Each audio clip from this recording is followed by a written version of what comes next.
औज़ुबिल्लाहिमिनश्शैतानिर्रजीम बिस्मिल्लाहिर्रहमानिर्रहीम।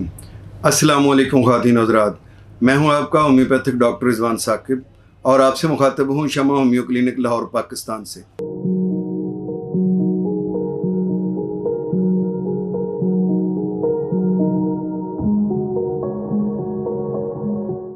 आइए आज बात करते हैं कि औरतों में बांझपन की क्या वजूहात हैं, यानी औरतों में बेऔलादी की क्या वजूहात हैं और उसका होम्योपैथी में क्या इलाज है।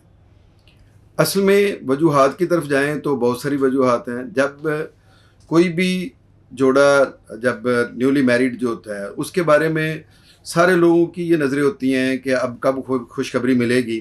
तो आम तौर पर पाकिस्तान के अंदर 1 साल के अंदर ख़ातून जो है वो कंसीव कर जाती है।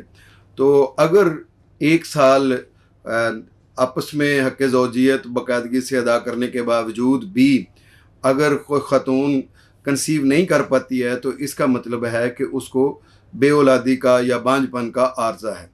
तो इस आर्ज़े के पीछे कौन से असबाब हैं जिनकी वजह से ये मसला होता है। तो आइए कुछ असबाब का हम यहाँ देखते हैं। पहली बात तो ये है कि बेऔलादी की या बांझपन की 2 अक़साम हैं। एक को हम कहते हैं प्राइमरी इनफर्टिलिटी और दूसरे को सेकेंडरी इनफर्टिलिटी।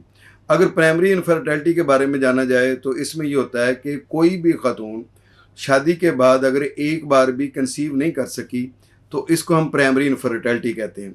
और अब प्राइमरी इनफर्टिलिटी में भी बहुत सारी चीज़ें आ जाती हैं। बाज़ दफ़ा तो ये होता है कि कोई पैदाइशी नुक्स होता है जो बाज़ औक़ात नाकाबिल इलाज होता है या उसके लिए सर्जरी की ज़रूरत होती है।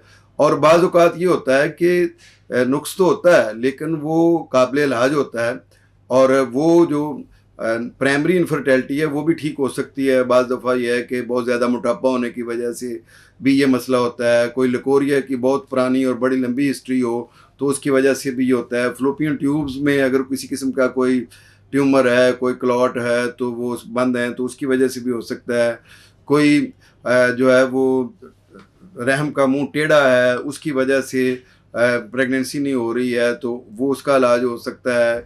कोई फेब्रॉइड हैं, पीसीओज़ हैं तो उनका इलाज करने के बाद जो है वो प्रेगनेंसी हो सकती है, वो कंसीव कर सकती है। इसके अलावा कुछ हार्मोनल डिसऑर्डर्स होते हैं जिससे औरतों के चेहरे पर और बाकी जिस्म पर बाल आ जाते हैं, उसकी वजह से हो तो वो उसका इलाज करने से भी ठीक हो जाता है। कुछ ख़वातीन जो है वो अंडरवेट होती हैं, यानी 35 से कम वज़न जो होता है वो भी बाज़ औक़ात कंसीव करने में मुश्किल पैदा करता है। तो इसलिए जब उनको कोई ऐसी ग़िज़ा दी जाए, खुराक दी जाए और होम्योपैथी मेडिसिन दी जाए जिससे वो वेट गेन करें तो उससे भी ये प्रेगनेंसी का मसला जो है वो हल हो जाता है। और बाज़ औक़ात ये भी होता है कि जो जिनसी राब्ते में एक खौफ की कैफियत ये बाज़ औक़ात जो है वो वजाना के मुंह को सुकेड़ देती है जिसकी वजह से प्रेगनेंसी नहीं हो पाती है, कंसीव नहीं कर पाती हैं वो। और ये भी प्रॉब्लम हो सकता है जिसकी वजह से ये होता है। बाज़ औक़ात यूटीआई भी वजाना में भी इन्फेक्शन पैदा कर देती है और उसकी वजह से जो स्पर्म्स हैं वो एग के साथ मिलने से पहले ही जो वो मर जाते हैं जिसकी वजह से ये प्रॉब्लम हो सकता है। जो बेऔलादी का या जिसको हम इनफर्टिलिटी कहते हैं उसकी वजह ये चीज़ भी बन सकती है।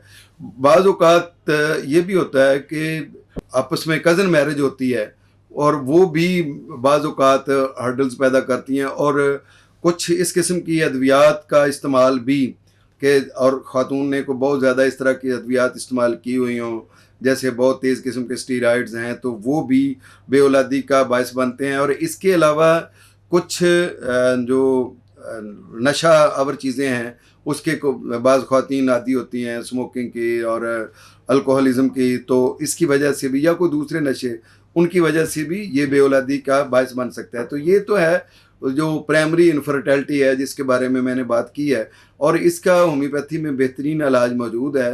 बाई बर्थ है अगर तो उसको भी डायग्नोज करने के बाद देखा जा सकता है कि वो होम्योपैथी अद्वियात से ठीक हो सकती है या उसके लिए सर्जरी ज़रूरी है या ये दोनों काम ही मुमकिन नहीं है। तो ये चीज़ें तो बहरहाल जब डॉक्टर को आप विज़िट करती हैं तो उसके बाद ही वो डायग्नोज करने के बाद ही डिसीजन लेता है कि क्या इसका इलाज करना है।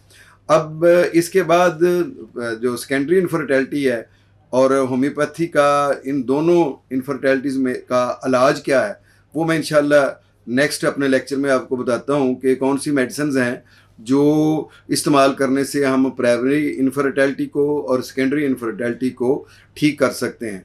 बहुत शुक्रिया। अल्लाह हाफिज़। अस्सलामु अलैकुम।